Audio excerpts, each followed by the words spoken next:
Bueno, buenas tardes, bienvenidas, bienvenidos a un nuevo vivo de la física del pensamiento. Recordarles antes de empezar y mientras esperamos que vaya llegando la gente, si los contenidos son de su agrado, compartan, comenten, denle me gusta, ¿sí? Hoy vamos a estar hablando de una de las dimensiones, una de las 7 dimensiones del ser, la dimensión de lo social. Así que ahora, en un minuto, vamos dando la bienvenida a Maca. ¿Cómo estás, Maca? La primera en llegar, Clau, amigurumis, ¿cómo estamos? Vamos llegando de a poco. Y vamos esperando a Cristian, que hoy va a estar desde la lejanía también. Ahí llega Rodrigo, Cristian se unió y ahora, cuando me dé la solicitud, ya le damos la bienvenida. A ver. Naná, ¿cómo estamos, Naná? ¿Todo en orden? Bueno, bienvenidas, bienvenidos, vamos llegando. Frío, En Montevideo, no sé cómo estará por ahí. ¿Cómo estás, Clau, amigurumi? ¿Cómo estás, Cristian? Se va el alma. ¿Cómo Nos tocó estamos? de vuelta. ¿Cómo está la gente ahí? Bueno, estoy un poco fuera de plano, ¿no? Sí, ahí está saludando Clau, amigurumi, dice, saludos para toda la gente, va llegando Eduardo Abreu, Martín Amoroso, vamos llegando de a poquito. Y bueno, hoy estamos acá para hablar de un tema que para nosotros es bien interesante, ¿no, Cris? Es una de estas Sí. 7, lo que nosotros llamamos una de estas 7 dimensiones del ser. Antes, Eva, capaz que poner un poco, no sé si lo hiciste mientras yo estaba llegando, contextualizar que, bueno, la charla que teníamos esta semana, que era con Paul, bueno, no pudimos coincidir con días y horarios con Paul, entonces lo pasamos para la semana que viene y el tema de la semana que viene lo adelantamos para el día de hoy. Ahí está, es verdad, no lo había avisado, así que está, ni Cristian ni yo somos Paul. Rosina, saludos desde Paysandú, saludos para Paysandú. La semana que viene sí vamos a estar hablando con Paul sobre esto de soledad y consumo, y hoy vamos a estar hablando sobre la dimensión de lo social. Una de estas, como les decía, una de estas 7 dimensiones que para nosotros, desde la física del pensamiento, componen a nuestro ser. Bueno, y lo complejo que nos resulta de esto, Seba, lo hablábamos antes de salir en vivo, por donde la cantidad de líneas de abordaje que tiene este tema, ¿verdad? Nosotros por lo pronto pasamos 5 años en la facultad estudiando esto y podíamos estar 5 años más. Entonces la idea es compilar en 40 minutos algo que se acerque más a nuestra propuesta, ¿verdad? A lo que es esto que vos adelantabas, a la física del pensamiento y qué tiene que ver con esas 7 dimensiones. Como siempre lo hacemos, recordamos cada lunes cuáles son esas dimensiones y acaso qué beneficios podría tener uno en esta toma de conciencia, ¿verdad? Para la vida cotidiana, porque en definitiva no es para otra cosa. Tal vez lo social justo es la que atraviesa también un poco todas estas dimensiones, porque es de ahí donde más o menos nos nutrimos consciente o inconscientemente en el resto de nuestras otras dimensiones, ¿no, Seba? Sí. Bueno, capaz que como vamos arrancando ya el tema, ¿no? Vamos Total, entrando Seba, en dale. tema. Le quiero mandar ahí saluditos a Mabel también, que manda Está saluditos. mandando Y saludos, Mabel. vamos metiéndonos. Bueno, para empezar esto, ¿no? Lo social, una de estas 7 dimensiones del ser.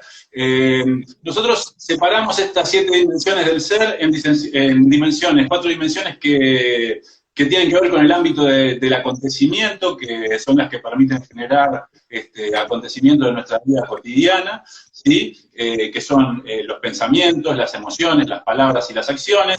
Y por otro lado, pensamos en 3 dimensiones que son del ámbito de lo territorial.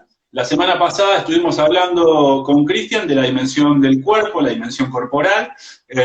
Por otro lado está la dimensión espiritual y hoy vamos a estar hablando de la dimensión de lo social.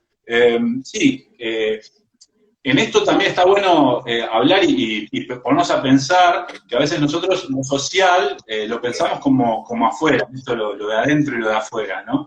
Sin embargo, lo social nos compone, ¿no? Es parte de nosotras, de nosotros mismos. Así que a empezar a pensar en eso. Nosotros pensamos en lo social justamente como un territorio, ¿no? Un territorio en el que se juegan casi todas las cosas que jugamos en este juego de la vida, ¿no? Este territorio es una especie de mapa o cartografía con distintas dimensiones, con distintas profundidades, ¿sí? Que no solamente es mapa, sino que es territorio y que además tiene todas las reglas de comprensión, o sea, todas las reglas del juego para jugar en este territorio, ¿sí? A partir de la incorporación de las reglas sociales, culturales, eso va a depender de la cultura en la que estemos inmersos y el tiempo, la época, nosotros vamos a tener diferentes nociones o ideas sobre, por ejemplo, lo que está bien, lo que está mal, lo que es normal, lo que es anormal, y sobre todas las cosas, sobre esto, lo que se espera de nosotros y de nosotras, ¿no? Total, Seba, está bastante bien guionado esto, me diste pie para poder enganchar contigo, en esto que uno va preparando como qué ir diciendo a modo introductorio para después sí ir entrando como más en tema, ¿verdad? De qué es esto que entendemos nosotros por lo social.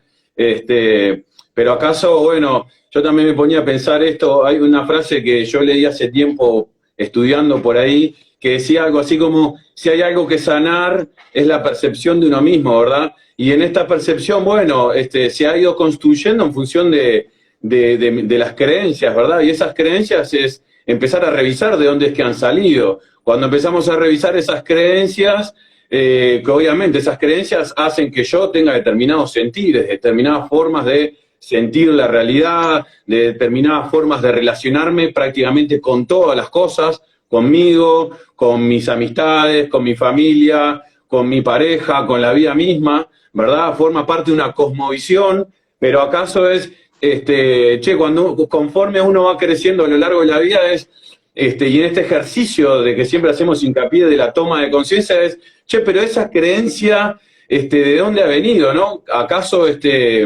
se conforman en formas de relatos o enunciados o conforme a mitos que han venido construyendo históricamente la vida, ¿verdad? Es un relato muy largo, de los cuales a veces deberíamos a veces hacer algunos repasos para comprender por qué pensamos como pensamos, ¿verdad? Porque sería muy distinto si cualquiera de nosotros, bueno, ahora que un poco la tecnología habilita a esto, a que nos esté escuchando gente de distintas partes del mundo, ¿verdad? Por lo pronto habla hispana, pero sí que de esos lugares a veces hay una cosmovisión distinta de pensar la vida desde otro lugar, pero sería muy distinto a veces las creencias o la cultura que hay en distintos lugares, en distintas regiones del mundo. Entonces eso nos hace pensar de distinta manera las normas, las costumbres que vos traías, Seba, esas reglas, esas convenciones sociales que nos hacen a relacionarnos con un cuerpo social, a relacionarnos con una pareja, a relacionarnos con el dinero, a relacionarnos con Dios, ¿verdad? Ahí estaría como entonces todo ese cuerpo de ideologías que está mucho antes que nosotros vengamos a este mundo y que conforme vamos creciendo es como que podemos empezar a tener la capacidad a deconstruir algo de aquello que nos crea sentidos, ¿no? De posibilidades, o sea, nosotros tenemos un término que es algo así como registros de afectación, ¿verdad? Que sentimos las cosas de una u otra manera o estamos totalmente desinhibidos de otras, y acaso tiene que ver un poco con la cultura del lugar, con lo social del lugar, que no nos es ajeno porque estamos siendo producidos y a su vez nosotros producimos ese campo social. Entonces ahí estamos en ese interjuego de que cuándo es adentro y cuándo es afuera, ¿no? O sea, siempre estamos tratando de barrer un poco esa lectura binaria que ha habido a veces en cuanto a esta forma de pensar. Sí, sí. es interesante pensar que todas las cosas que nosotros hacemos y todas las cosas que nosotros pensamos, en definitiva, tienen que ver con nuestras formas y con los grupos con los que nos hemos encontrado en el correr de nuestra vida, ¿no? Y las afectaciones que han generado en nosotros esas distintas personas, esos distintos grupos, esas distintas instituciones. Entonces, cuando pensamos, por ejemplo, en lo social, estamos pensando en la familia, en la cultura, en nuestra oficina, en nuestros vecinos, en nuestros amigos, ¿sí? Y en todas las reglas de comprensión, de vuelta, que yo tengo sobre el mundo. O sea, lo social no solamente tiene que ver con mi relacionamiento con las otras personas, sino que además tiene que ver con la forma que yo tengo de ver y de comprender al mundo y la forma que yo tengo de relacionarme con ese mundo, ¿sí? Nosotros somos seres sistémicos, somos bichos sociales, ¿no? Entonces, desde muy temprano, a partir de nuestros primeros relacionamientos, en nuestros primeros grupos, en nuestros grupos familiares más primarios, nosotros vamos internalizando un montón de reglas, ¿no? También vamos internalizando las formas de vincularnos con distintos roles, ¿no? Con lo que son los roles que después van a ser los roles de jerarquías o los roles de igualdad no sé, con mis hermanos, puedo practicarlo, ¿no? Entonces, yo con cada persona, con cada institución y con cada grupo que me voy encontrando, voy generando esta noción, ¿sí? Que después me va a guiar en la vida, frente a todas las decisiones, frente a todas las cosas que tengo que hacer, ¿no? Por eso también, cuando hablamos de lo social, a veces es interesante, algunos autores traen esto de cómo la evolución, ¿no?, social de la humanidad, de Homo sapiens, nos ha llevado, sí, a poder extendernos en el mundo, por todo el mundo, a generar toda esta realidad que conocemos hoy por hoy, todo este despliegue tecnológico, etcétera, pero eso ha sido a partir de ir rescindiendo algunas cuestiones más de lo personal o de lo íntimo, ¿no? En cuanto a esto, prohibiciones, reglas, deberes y bueno, y qué cosas tenemos que hacer frente a la vida cuando a veces no son las cosas que desearíamos, ¿no? Sí, de hecho, como un poco para tal vez Seba va ir seguirlo bajando un poco más a nuestra vida cotidiana y que la gente un poco nos pueda seguir el hilo conductor de esto, ¿no? En esto de lo complejo que es hablar de lo social y la cantidad de cosas que hay para hablar. La idea nuestra en la física del pensamiento es ver cómo es que afecta entonces en esas otras dimensiones de las que nosotros hacemos hincapié en nuestro modelo teórico. En el sentido de, bueno, mis pensamientos, ¿de dónde salen? ¿Por qué tengo pensamientos sobre cada una de las cosas? ¿Por qué tengo pensamientos a veces que afectan en la autoestima o en el estado de ánimo o en los prejuicios que tengo hacia determinadas personas?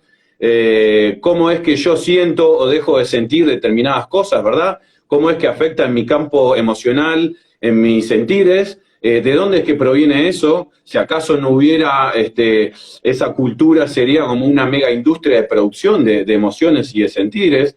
¿Cómo es que en realidad hablamos un idioma o hablamos determinadas palabras? Algunas palabras quedan en desuso o se crean neologismos para dar nuevos sentires, y eso genera nuevas lógicas de sentido en función de un determinado momento histórico, ¿verdad? Por ejemplo, hay palabras que son hoy muy asociadas a lo que son los usos tecnológicos que hace 20 años atrás seguramente no existieran. Lo mismo a las afectaciones del cuerpo, cómo es que el cuerpo es pensado a determinado momento sociohistórico, conforme a lo que es las definiciones de salud, las definiciones de enfermedad, cómo es que en realidad mis acciones pueden empezar a ser buenas o malas en función de nuevas regulaciones, ¿verdad?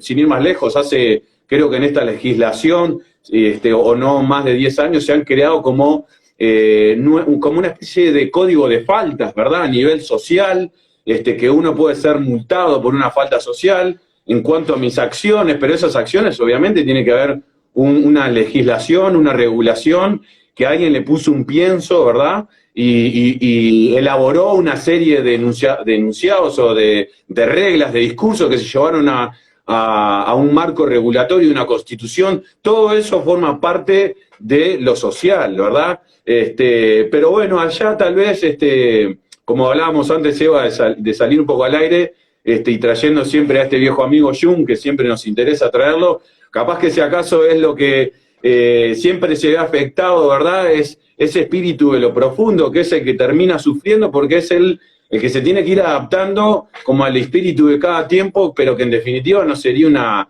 naturaleza real de nuestro espíritu, porque nuestro espíritu se va conformando y relacionando en función de nuestro ego, nuestro sistema de creencias, que es conforme a cada época. Pero si uno tiene un marco regulatorio en su interior, que hay un deber ser, a veces tengo deseos creados por la cultura que no son deseos naturales míos, no, tengo sueños o anhelos que no van conforme a la familia, que quedo como la oveja negra, que quedo solo, si acaso todo este peso de lo social, ¿dónde es que comienza y dónde es que termina para realizar entonces esta toma de conciencia y para acercarnos a esto que hablamos unos lunes atrás en las posibilidades de ser libres que tenemos? Porque cuando empezamos a tomar conciencia hay una madeja, o sea, hay como una montaña de creencias ahí, ¿no? Que no nos permiten como expandirnos, porque si acaso es que nos tenemos que liberar, son de creencias que son limitantes, ¿no? Sí, bueno, ahí que trajiste, viste, a Jung, también como comentarle a las personas que están del otro lado, ¿no? Porque capaz que nosotros lo damos por entendido, pero no es tan así, pero Jung planteaba esto, ¿no? Que nosotros lo que conocemos, ¿cómo decirlo? Bien simplificado, como la realidad, ¿no? Tiene que ver con esto, lo que está mal, lo que es normal, lo que es normal, lo que se espera, lo que no se espera, lo que da culpa, o lo que es preocupaciones, todo eso que es la realidad. En realidad, en realidad, Jung lo pone en lugar de el espíritu de este tiempo. Y él dice, bueno, el espíritu de este tiempo, y no es la realidad, porque el espíritu de este tiempo va cambiando de cultura en cultura y de época en época. ¿Sí? ¿Qué quiere decir esto? Bueno, que lo que está bien hoy, acá en Uruguay, capaz que no estuvo bien acá en Uruguay hace algún tiempo atrás, o capaz que no está bien en otro país en este momento, ¿sí? Podemos llevarlo también, bueno, a una cuestión más macro en lo que es culturas más occidentales o orientales, etcétera, etcétera. Pero bueno, el espíritu de este tiempo, ¿sí? Es lo que se piensa como la realidad. La realidad es una convención, amigas y amigos, la realidad es un acuerdo, ¿sí? ¿Un acuerdo de quién? Bueno, en este acuerdo jugamos todos, jugamos todas. Capaz que no, ni Cristian ni yo, y capaz que ustedes que están del otro lado tampoco conviñaron en determinados acuerdos, pero sí que los jugamos y sí que a partir de eso tenemos responsabilidad en la perpetuación de estos acuerdos y de estas reglas, ¿sí? Pero bueno, eso en lo que tiene que ver a esto del espíritu de este tiempo, ¿sí? Que como les dije, cambia de cultura en cultura y de época en época. En contrapartida con el espíritu de este tiempo, Jung planteaba lo que llamó el espíritu de lo profundo, ¿no? Y ese espíritu de lo profundo sería el espíritu en el que está la realidad última, ¿no? A partir del cual se puede llegar a el camino de la libertad y de la verdad, ¿sí? El espíritu de lo profundo nos invita a empezar a hacer un viaje y a generar un montón de cuestionamientos sobre nuestras realidades y sobre lo que se espera y lo que esperamos nosotros y nosotras de nosotros y nosotras mismas. En ese sentido, y ya que estamos hablando de autores viejos, vamos a hablar de Freud. Bueno, Freud, yo creo que si bien él nunca habló de lo social o de psicología social, en sus escritos ahí, a partir de 1912, yo creo que hay una especie de trilogía posible de lo social en esos primeros escritos de Freud, en lo que es Tótem y Tabú, El malestar en la cultura y Psicología de las masas y análisis del yo. Específicamente en el escrito Malestar en la cultura, Freud habla de que, bueno, nosotros como los humanos estamos amenazados por el sufrimiento a partir de tres fuentes posibles, ¿no? Una de esas fuentes dice, bueno, es esto de lo que serían las inclemencias naturales, el poder de la naturaleza, ¿no? Que nos deja chiquitos a veces, ¿no? A veces no, siempre nos deja chiquitos el poder de la naturaleza.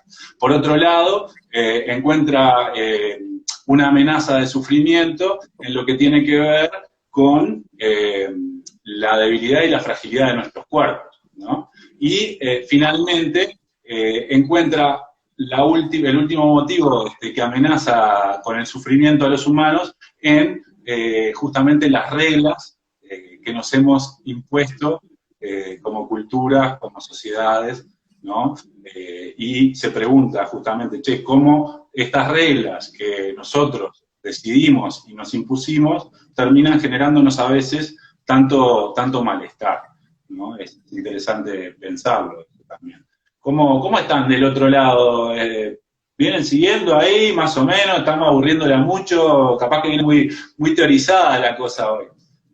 Se precisan, bueno, eso, Seba, los que están presentes ahí, si tienen ganas de comentar algo, como bien dice Seba, esto, y les adelantamos al comienzo, es un tema complejo a abordar por las múltiples líneas de análisis que puede tener, pero bueno, conforme ustedes también vayan participando, es como esto se enriquece. Bueno, ahí la madriguera nos dice que está genial, Adri también nos hace pulgar para arriba, porque insistimos, todo lo que podamos teorizar, y acaso todo lo que en realidad existe en torno a culturas, a todo lo que haga conocimientos, parte un poco desde este cuerpo de lo social. Pensemos de esta manera, todas las ideologías que existen en cuanto a ideologías religiosas, ideologías políticas, ideologías desde la ciencia, y así podríamos seguir con esas grandes ideologías, todas, como bien decía ahora Seba, en este análisis más freudiano, tienen que ver con muchos acuerdos que a lo largo de la historia se han ido generando consensos o convenios como para generar determinados acuerdos como para regular la vida social. Lo que pasa es que hay algunas, acá está bueno traer un poco a Foucault, tal vez, cuando habla de estas fuerzas instituidas e instituyentes. ¿Qué sería eso? Cuando hay ideas que se vuelven instituidas es como que se vuelven perennes en el tiempo, y hay otras que se vuelven fuerzas instituyentes que reclaman cómo actualizar un poco a veces esas ideas, porque terminan siendo un poco vetustas, ¿verdad? El tema es cuando lo instituido no cede a lo instituyente, a actualizar, a considerar que es lo mejor para cada tiempo, ¿verdad? Hay una especie de retorno ahí, Seba, me parece a mí. No, yo te escucho bien, acá se te escucha bien. Sí, bien. Sí. Entonces, bueno, tal vez también esto lo habíamos hablado antes de arrancar, Seba, sin entrar en profundidad ni hablar del protagonista de turno en el último año y medio, pero bien podemos hablar de una coyuntura nacional, regional y mundial que se ha ido conforme en función de este cuerpo social y que ha afectado en todas las dimensiones que nosotros hacemos hincapié. Se han construido relatos en torno a la coyuntura del momento, ¿no? Con nuevas palabras que definen prácticas sociales, por lo pronto que han superado nuestra capacidad de discernir, que ha generado muchas diferencias en torno a grupos de amigos, en torno a grupos de familia, que hay algunos que tienen una consideración puntual sobre el tema. Hablamos básicamente de la coyuntura COVID, o sea, sin ir más lejos, ¿verdad? Entonces, obviamente que eso genera todo, insistíamos, todo como una cascada de enunciados que por lo pronto tienen un trasfondo científico, ¿verdad? Que habría que seguir la pauta de qué es una nueva normalidad, qué son grupos o personas de riesgo, nuevas prácticas sociales, un nuevo registro de sentires, que ni más ni menos hay un mundo entero sintiendo en simultáneo, ¿no? Una conciencia colectiva, sintiendo en simultáneo casi el miedo en conjunto. Nuestros cuerpos se ven afectados. Entonces hay toda una batería de accionar que en este caso es como un círculo científico que nos dice algo a este tiempo. Es muy interesante por lo pronto pensar esto como un colega argentino, José Luis Parise, lo trabaja de muy buena manera. A modo nomás de apunte, él hace un recorrido histórico de cómo han habido 4 grandes ideologías que han regulado un poco el accionar del comportamiento humano a lo largo de la historia, ¿verdad? Que tiene que ver con el poder político, el poder religioso, el poder económico y el poder científico. ¿Acaso el poder científico es hoy que se va un poco como acomodando en delantera, en que todas las decisiones, si acaso lo podemos estar confirmando con lo que hasta hace poco el GACH, que era este círculo de científicos, que todas las políticas de turno de estas prácticas sociales en las cuales todos nos habíamos sumido, iban a consultar a un grupo de científicos, ¿verdad? O sea, eso prácticamente en la historia nunca había ocurrido.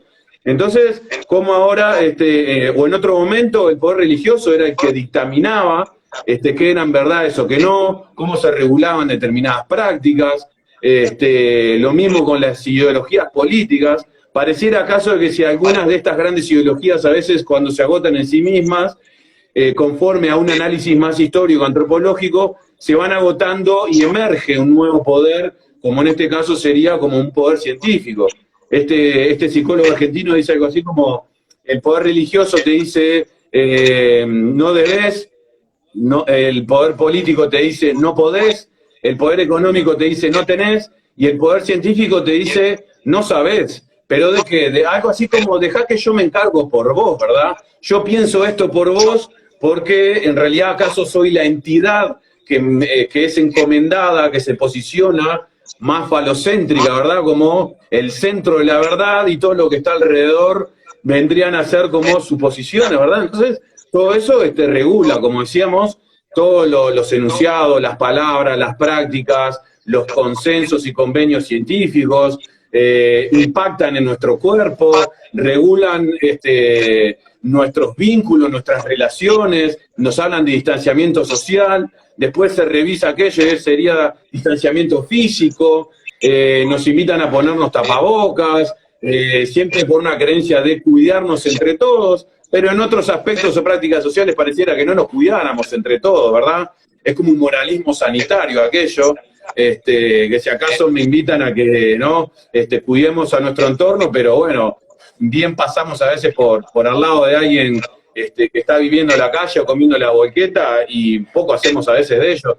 Entonces, bueno, entra ahí en este terreno que es muy delicado, ¿verdad? De cuánto en realidad eso de lo social a mí me produce y cuánto yo creo que tengo independencia de emanciparme o tener capacidad de acción, de ser libre. Sí, bueno, a mí me parece siempre un ejercicio por lo menos interesante el cuestionar un poco las narrativas, ¿no? Por lo menos por el ejercicio. Pero, bien, más allá de eso, esto, ¿no? Porque también cuestionar las narrativas, ya sea por el tema coyuntural, COVID o no COVID, o en general, porque esto es algo que funciona siempre, permanentemente, ha sido siempre de esta manera, ¿no? Lo que está bien, lo que está mal, lo que se puede y lo que no se puede, está encuadrado dentro de estos márgenes de lo social. En ese sentido, me parece que, claro, un primer paso es cuestionar algunas narrativas, como ejercicio, y eso después nos puede llevar a generar transformaciones. Ahí volver a lo que era la noción de salud de Enrique Pillon Rivière, que ya la he traído acá en otras ocasiones, pero parece que viene al caso. Y él decía, bueno, que la salud era algo así como la adaptación activa al medio, ¿no? Y yo siempre digo, che, esto, lejos de estar invitando a un adaptacionismo al medio, habla justamente de esto, de la palabra activa está la clave, ¿no? Adaptación activa significa que de alguna forma tenemos la posibilidad de generar cambios en ese medio. Para eso, primero, tenemos que cuestionarnos, tenemos que generar conciencia de cuáles son esos grupos, esas personas, esas morales, esas leyes que nos conforman realmente, porque las hemos ido interiorizando y se han ido transformando en parte de nosotros mismos, ¿no? Entonces, una vez que lo tengo visto, que lo puedo reconocer, bueno, capaz, ahí puedo empezar a cuestionar, y después de eso, un paso adelante, capaz, puedo tener la posibilidad de empezar a accionar, ¿tá?, en pos de aquello que hablábamos algún día también de la libertad, y generar cambios en mí y en mi entorno, ¿no? Porque en definitiva también, cuando al principio yo les decía, está bueno dejar de pensar en esto del adentro y del afuera, cuando hablamos de mí y en mi entorno estamos hablando del todo, porque en definitiva somos todos, todo, ¿no?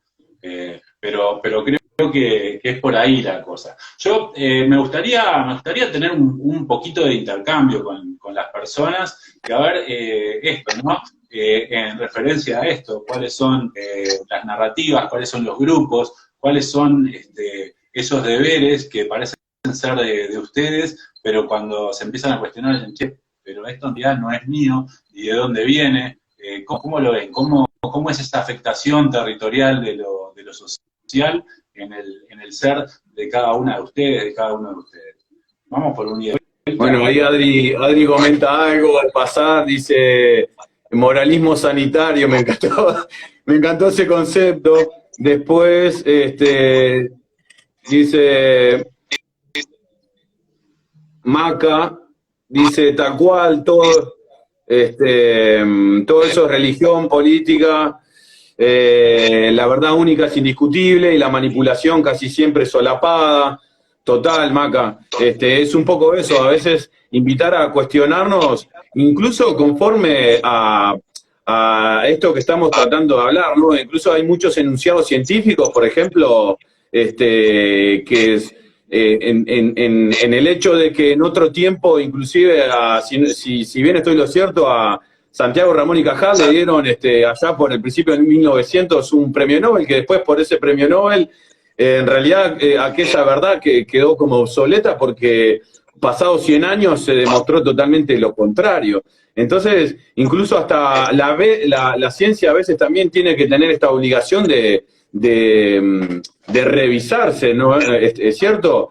Tal vez lo que es la responsabilidad de cada uno y invitar a la gente acá es a pensar esto, ¿no? Pensar la vida ya es un acto político, ya implica la responsabilidad de cada uno de cómo es que pensamos todo esto, ¿verdad? La vida misma, y a veces la desresponsabilidad, si existe esa palabra, de responsabilizarse, es cuando en realidad estas grandes ideologías lo hacen por nosotros, ¿verdad? Un partido político partidario que te dice, vení, votame a mí que yo me hago cargo de interpretar la vida por vos. Lo mismo ocurre con las religiones, lo mismo ocurre con la ciencia, ¿verdad? A veces acaso si tenemos muchas disciplinas o terapias denominadas alternativas que a veces nos pueden generar un bien y no accedemos a ellas porque hay una verdad oficial, ¿verdad?, en torno a que el arte de curar o de sanarse van por otros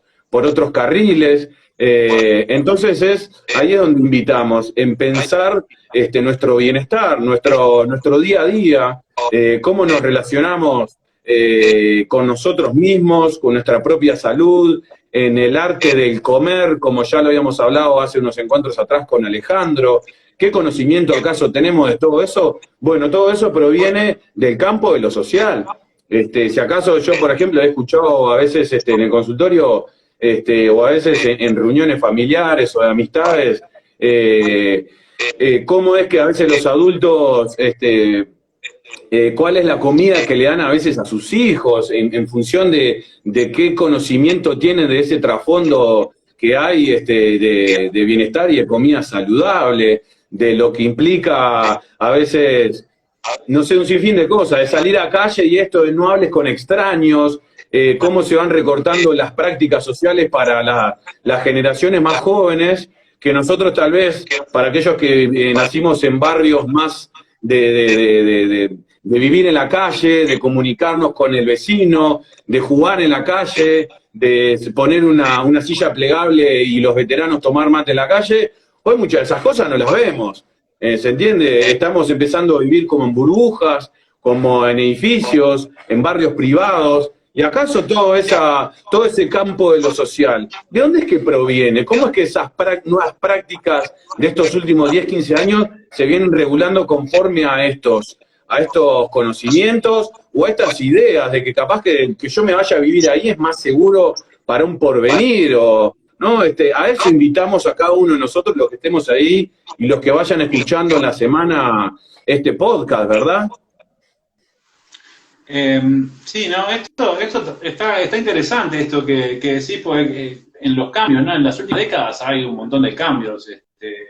Por un lado, cambios tecnológicos y por otro lado, cambios en nuestra forma de vivir, de convivir y de vincularnos, ¿no? Y lo que decías vos, bueno, sí, yo capaz que cuando era chico, cuando era un niño, no hace mucho tiempo atrás, me pasaba así, jugando en la calle, iba solo a la escuela, iba, venía, no había celulares, no había teléfono en mi casa, sin embargo, esa era la normalidad. Hoy si yo le pregunto a mi hija, a mi hija Agustina, seguramente fue otra la normalidad para ella, y a mi hija más chica, Clara, la normalidad seguramente tiene que ver mucho más con esto, con estar cada uno en su casa, verme con mis amigos en la escuela o en los clubes, y en esos espacios, ¿no? Y claramente, Clara no se cuestiona eso porque es lo que conoce. Yo no me cuestiono lo anterior porque fue lo que conocí también, ¿no? Pero ahí está de vuelta la invitación. Bueno, vamos a cuestionarnos en cada momento,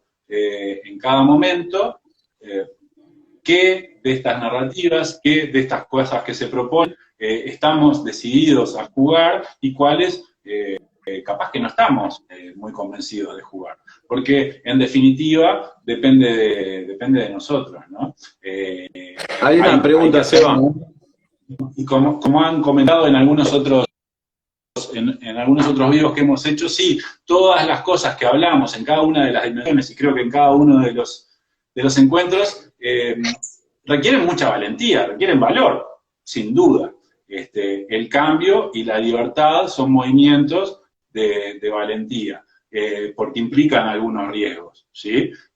Pero si no corremos el riesgo, no podemos llegar a la libertad real, ¿no? Decías que ahí Martín pregunta algo. ¿Escuchás, Eva? Sí.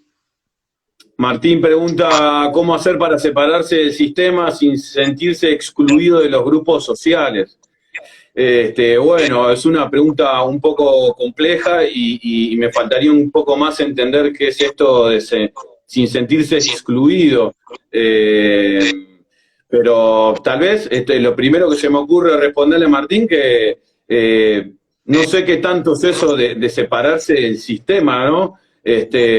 A veces, no sé si va a esto la pregunta, Martín, pero en lo personal a veces uno caía, sobre todo en mi recorrido como estudiante, cuando era estudiante de psicología, ¿no?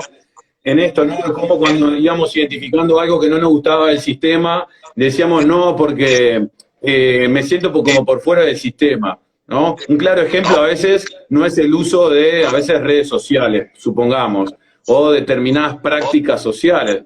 Pero en definitiva, después, conforme uno va estudiando algunos autores, te vas dando cuenta que nunca estás afuera ni adentro de nada. Siempre estás adentro, pero como reterritorializándote dentro de ese sistema, diría el viejo y querido Foucault. Entonces, siempre estamos formando parte de ese sistema. Tal vez lo que más pueda responder a eso, Martín, es que cada uno sea consciente de la elección voluntaria de qué grupos sociales quiere participar, o de esos grupos que se sientan más identificados o no. Sí, eso por un lado. Y por otro lado, yo lo que pensaba era esto, ¿no?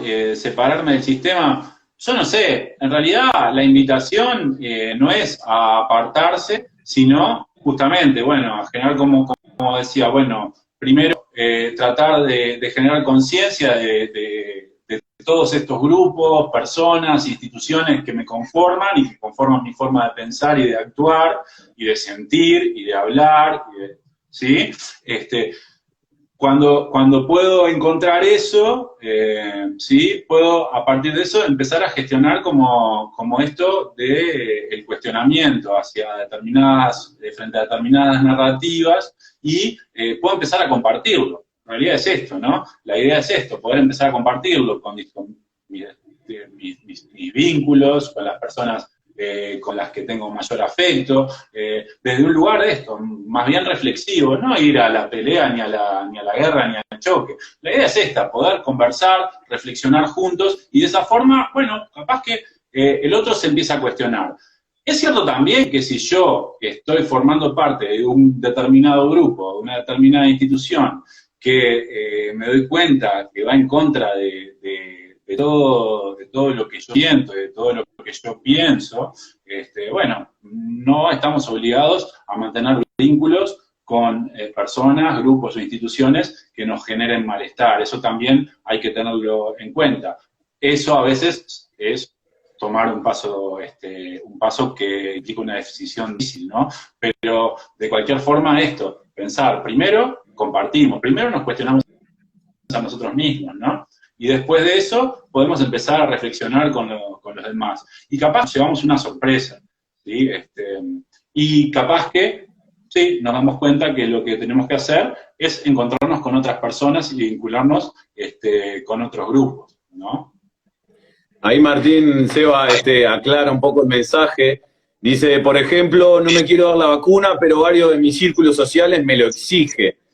¿Qué tema ese? Está bueno, Martín, justo el comentario, ¿no? Yo creo que esta coyuntura que ha generado esto ha superado la capacidad de discernir de cada uno de nosotros. Y ha sido conforme a veces a debates en torno a nuestros círculos más íntimos, ha generado muchas tensiones en esto que hablábamos, ¿no? Por lo pronto, la vacuna lo que conlleva paralelamente es como una verdad científica, ¿no? Que te dice que tenés que vacunar por un bien en común. Sí, Seba. Yo creo, en referencia a ese punto particular, y como lo hablo con muchas personas en el yo creo que esas son decisiones que están en el ámbito de lo personal, ¿no? Sí, es claro. Interesante poder plantearlo desde ese lugar, sea cual sea la posición, porque me parece que cualquiera de las posiciones que podamos tomar es válida, ¿sí?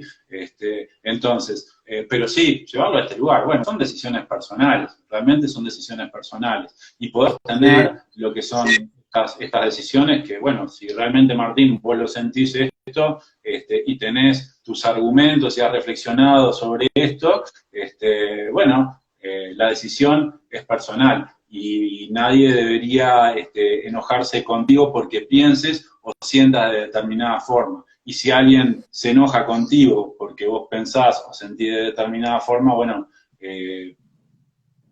capaz que tenemos que revisar ahí esas Igual se va. Sí. Está bueno el ejemplo que trae Martín porque por algunas situaciones directas que he escuchado, se vuelve más complejo el tema, porque existe una presión social por lo pronto de que ya he escuchado que algunas personas casi que han sufrido un despido como encubierto, porque en determinados lugares las personas que trabajan en determinados lugares no se han vacunado. Entonces le empiezan a atribuir que su rendimiento era bajo, por ejemplo, que no lo veían trabajando bien. Incluso algunas de estas personas que por lo pronto estaban en una situación similar porque no se habían vacunado, en el momento que anunciaron que se iban a vacunar, empezaron como a motivarlos nuevamente bueno, que estaban trabajando bien, ¿no? Entonces, es mucho más complejo esto que trae Martín, que podría ser para trabajar más que en esta charla de 40 minutos, ¿verdad? Ahí nos vamos del tema, pero ya, ahí no estamos yendo mucho, pero sí, a ver, si pasan estas cosas, sabemos, ¿no? Que a ninguno de nosotros, por lo menos al día de hoy, nos pueden despedir por ese tema. Tampoco nos pueden despedir por nuestras ideologías, nuestras creencias religiosas, nuestras ideologías políticas o por nuestras sesiones sexuales, ¿no? Entonces, bueno, ahí, si realmente tenemos identificado que ese es el tema por el cual nos despiden, bueno, vamos a asesorarnos legalmente y hacer las cosas que tengamos que hacer, ¿no? Lo que pasa, Seba, que obviamente eso nunca va a ser una cuestión explícita, sino por lo pronto es algo más encubierto, ¿verdad? Pero sí es de reconocer que esa presión social está, por lo pronto existe nomás a la interna familiar a veces, de cómo sabemos dentro de una familia que hace a veces 2 meses o 3 que hay algunas personas que no ven a sus padres o a sus abuelos porque no se han vacunado. Entonces, inevitablemente, si me vacuno o no me vacuno, un hecho social concreto regula mis creencias, regula mis prácticas sociales, regula mis sentires, esté de acuerdo o no esté de acuerdo. Ahí también José, estaba bueno algo que decía, José Z, yo le daría una vuelta más a eso. José dice, yo creo que es el mismo sistema que crea excluidos para seguir operando desde la diferencia, como diría Foucault. Yo después encontré otro autor que en realidad, él hablaba de esto, ¿no? La diferencia entre, ya no serían excluidos, sino serían expulsados ya directamente, ¿no? En esto de lo que son a veces las personas que están mismo, los indigentes, que viven dentro de una sociedad a la vista de todo el mundo, no son excluidos, en realidad están siempre ahí. Lo que pasa es que terminan siendo casi que expulsados del funcionamiento del sistema, ¿verdad? Pero bueno, ahí es donde queríamos llevar esta conversación, que vemos que está generando mucha participación, Seba. Y, bueno, en esto que decía José, yo creo que estamos como medio que para redondear por un tema de tiempo, pero en esto que decía José, sí, totalmente, ¿no?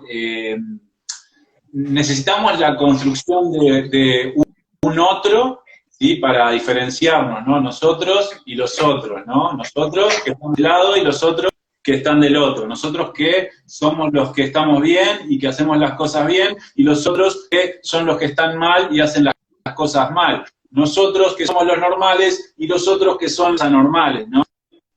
Sí, la que está es necesaria, y también ahí en psicología de las masas, de hecho, Freud trae un poco esto, ¿no? También de la necesidad de el otro como para generar esta noción y esta más fuerte, esta presión grupal que favorece no sé, el sostenimiento de determinada lógica de lo que se supone que está bien para nosotros. Hay unos mensajes, Seba Maca nos dice, tal vez debería haber algún tipo de regulación y seguimiento en el ámbito laboral, del mismo modo que no se puede despedir a alguien que se adhiera a un paro o ideologías religiosas. Ahí entraría la tolerancia y el respeto por el otro.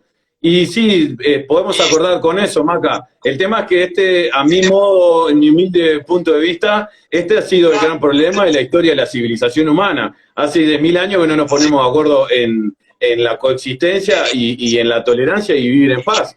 Entonces ahí entra el problema a veces con el enamoramiento de nuestras propias ideas, de nuestras propias ideologías, o acaso estas idolatrías por determinadas ideologías políticas, ideologías religiosas, cuando uno se enamora de su propio discurso, de su propia creencia, estamos en un problema, dice, ¿no? Bueno, cuestionémonos, preguntémonos por qué pensamos de la forma que pensamos, por qué las cosas que creemos que están bien, por qué las cosas que creemos que están mal, dónde fue aprendido eso, porque todo eso fue aprendido, ¿sí? Se nos fue enseñado y nosotros lo aprendimos muy bien. Esto, a cuestionarse y a seguir vinculándose todo el tiempo, ¿no? Desde un lugar reflexivo y desde una posición de encuentro, ¿sí? Yo por hoy... Como dice Magdalena, con tolerancia y respeto. Exacto, tolerancia y respeto.